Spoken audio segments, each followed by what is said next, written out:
We're delighted to have Mr. John Poling with us today, and he's running for McLean County Board, District 7, I believe. Correct. District 7 is most of East Bloomington, kind of College Avenue to the north, Linden to the west, and Airport Road to the east. Very good. Thank you for that clarification. So we have some intriguing questions that our community members have presented.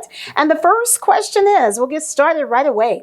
How will you hold individuals accountable who are authority figures when they're entrusted to avoid discrimination, bullying, misogyny, racism? Tell me about your accountability plan, sir. Now, are you speaking of accountability that the board would have for certain employees in the county or something beyond that? Correct.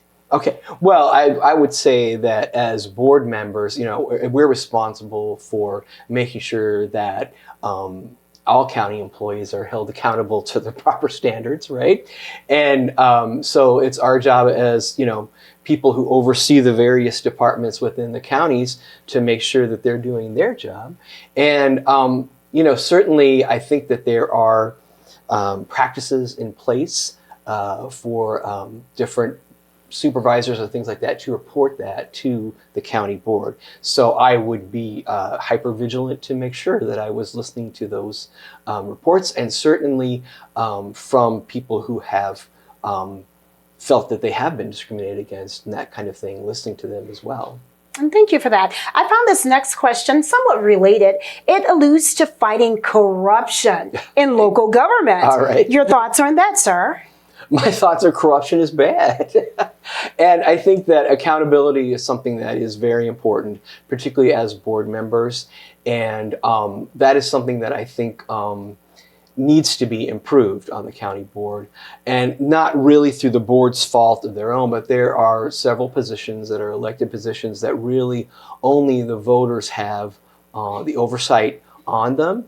And in those instances, as long as the voters feel like that person is doing their job, that person is reelected. Right?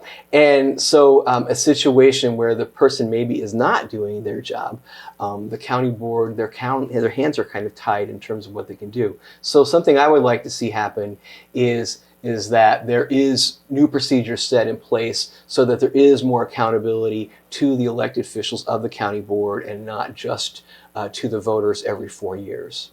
I appreciate that response. Now, this question is quite interesting. What is your position on qualified immunity, and are you willing to support reforming qualified immunity? Now, is a qualified immunity law enforcement saying that they have immunity from certain That's acts? Exactly right. That some may deem unjustified. That's exactly what it is, sir. What are your thoughts? Well, my thoughts are kind of twofold. One is that if I am elected to the county board, one of the committees that I want to serve on is the Justice Committee.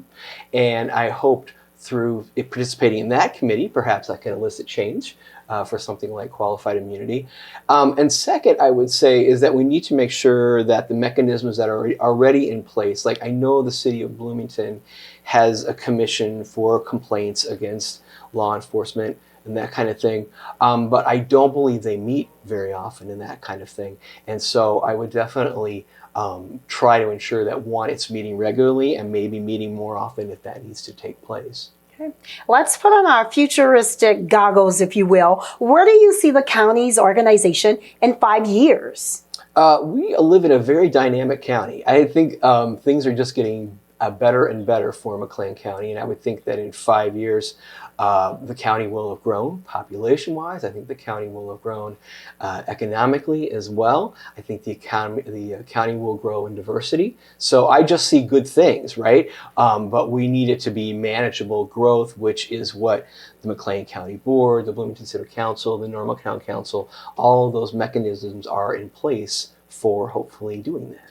And speaking of growing population, what is the role of the county to assist immigrants when they come to us for services? Well, I would say the role of the county I'm not quite as certain about as just the role as us as community members, right? One of the things that I really am proud of is the fact that Bloomington has been a not in our town town for 25 years, I think, right, in terms of welcoming immigrants and that kind of thing.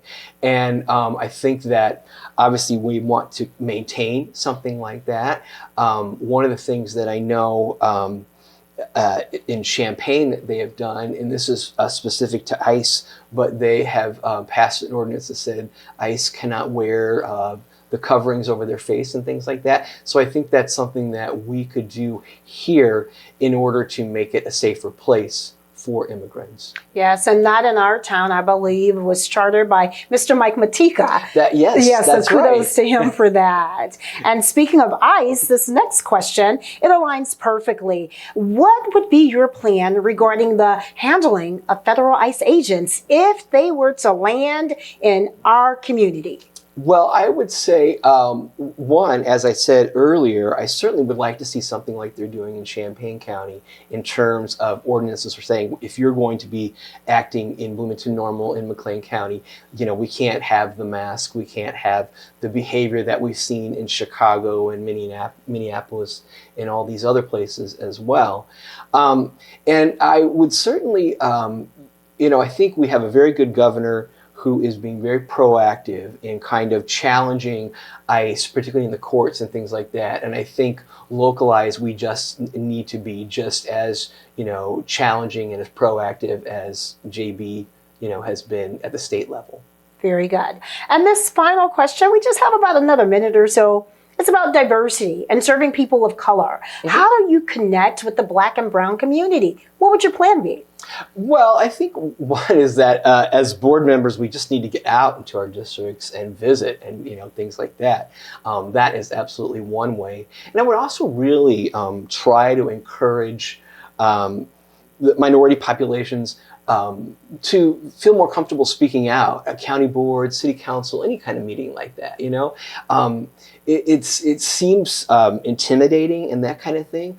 But what I found is that it's basically a click away on if you get on the McLean County Board website and there's just a box that says, would you like to speak to the board, right? Kind of thing. And it's that easy, right, as a citizen to do something like that. And so what I would want to do as a board member is just to encourage Black and brown people to feel comfortable to come before the you know, McLean County Board or Bloomington City Council or Normal Town Council and talk to us. Well, on behalf of the Bloomington-Normal NAACP branch and Alpha Phi Alpha Fraternity Incorporated, Nu Psi Lambda graduate chapter, we thank you for your time today. Thank you very much. I appreciate it. Absolutely. Likewise.